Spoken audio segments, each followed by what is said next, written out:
This is the Bahamas Tonight, the Northern Edition. Good evening, all. I'm Shasheena Rolle. As always, it is so great to have you with us. Health concerns unfolding at a primary school in the Southern District. Parents and teachers are calling for answers tonight. They say the health of those at the institution depends on it. Nellie Martinborough reports. At the start of the school year, teachers and students made the move to the former St. Vincent de Paul campus in Hunters because of ongoing environmental issues at the Lewis Yard location. But shop steward Michelle Outen says over the past 2 months, teachers have expressed concern about the new location as well. They believe some areas of the campus, including the staff room, may be infected with mold. Mold was seen in the administration block and the staff room. A few weeks later, another teacher approached me about mold being found in her classroom. She had taken some things off of the wall to have them laminated during the Christmas holiday, and they were all covered with mold. And also, the mold was on the wall. We were told that that would be addressed during the Christmas break, and when we got back on January 7th, attempts were being made to address the problem. The paint had been redone in those areas, but about a week later we found mold spores growing on the back of a board, a whiteboard, that sent everybody into a panic. Outen says the union wants to ensure that teachers and students work in a safe, healthy environment. She says teachers have complained that the potential health issue isn't being given the attention it deserves. Parents and residents seem to agree. Seems as if it's like a circus, because some of them were here yesterday, and today, this morning we came in, and as we came up here to look at it, because we live in the area, one of the janitors fell out. Some teachers was out sick because of the mold. Now the teachers them have to go to the hospital clinic to get tested, because that's how bad it is. I am a painter myself, so I know what mold, what it is, and what is the danger from it. And I came and I looked at it, and I saw for myself that what I heard was true. When you go in those classrooms, you can smell the mold. Actually, the mold rests on my lip.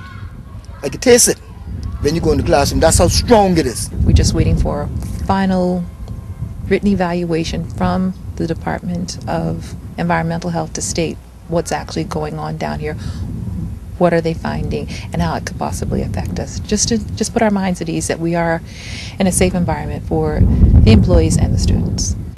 Natalie Martinborough, ZNS Network News. Well, Ministry of Education officials held a press conference late this afternoon to address the health concerns head-on. Deputy Director of Education Sandra Edgecombe says she wants to assure teachers, students, and parents that the situation at the Lewis Yard Primary School is being handled with the utmost urgency. She says as soon as education officials became aware of an issue some 2 weeks ago, they immediately took steps to ensure the safety of everyone at that school. The action resulted in everything being cleaned and bleached down and removed, and everything that could be contaminated was taken out of any classroom where there were students. There was a bulletin board, however, that was placed on the outside which showed some effects of the mold. That had nothing to do with what was happening in the classroom, in the office, any of the rooms where the children were being taught.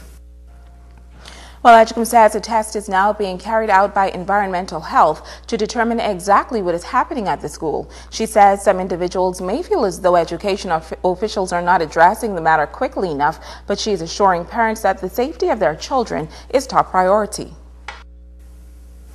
We were satisfied, even today, that everything that could have been done was done by us in the Department of Education, realizing that there's some things that we have to depend on other agencies to do, other ministries to do. There were some delays in getting together, and the cooperation and the urgency that we had didn't seem to be the same urgency that other departments would have had. That caused a delay. That caused for great concern. That caused for the teachers and the parents to show more concern about what was happening. Well, as the gaming debate continues following Monday's historic referendum, a local entrepreneur is taking a critical look at what it could mean for the country and its economic impact. Joan Davis-Rolle has this story. Local businessman Louis Mizik speaking out on the controversial results of the national referendum on gaming. Mizik says he is in support of web shops contributing to the economic stability of this country. I think that the government should get revenue from it because it is untaxed, and it has been untaxed. It's a 70-year-old culture that exists in this country. It's endemic in the spirits of Bahamians, and it's virtually impossible to stop. Shutting web shops down, he says, is not the answer. Closing them down would be illegal to an extent because these are web shops, all right. But he would have to make laws to incorporate or to be able to show and expose that the technology that is being used is against the Bahamian law that would be enacted. So as it exists, there's no laws on the books against a web shop or to even convict a Bahamian from buying a number. So to that extent, because gambling really is legal in this country, it's just illegal for Bahamians, right? And then the laws hasn't been upgraded from the 50s, and so the laws are antiquated in terms of getting a conviction based on the technology that is being used today. Mizik was asked about thousands of electorate who went to the polls to send a strong message. Why do you think people send loud messages of no, though? Well, because they are confused as to what really was the idea behind it. The government did not promote it as a revenue source of collection. They leave it up to the operators to do their own promotion. But the government keep indirectly stating that there is a $700+ million deficit as to send a subliminal message indirect that we are in trouble and that our taxes is borderline to go up in many ways, and really it can't be helped. Joan Davis-Rolle, 7S Network News. Thank you, Joan. Web shops provide employment. Well, that's the cry from supporters of web shop gaming here on Grand Bahama. But local pastor Mark Smith says there is a solution to finding legitimate jobs on this island. One of the problems we have in Grand Bahama is down at some of these industrial companies where there are 200, 300, 400, 500, 600 employees from South America who cash checks, Bahamian dollar checks in our banks, Royal Bank, every week. Government promised to look into these work permits with people who are doing painting, carpentry, tile laying and cleaning. Those are jobs that Bahamians could have. So we need the government to do its job and produce, to help to create an economy whereby we can provide legitimate jobs for our people.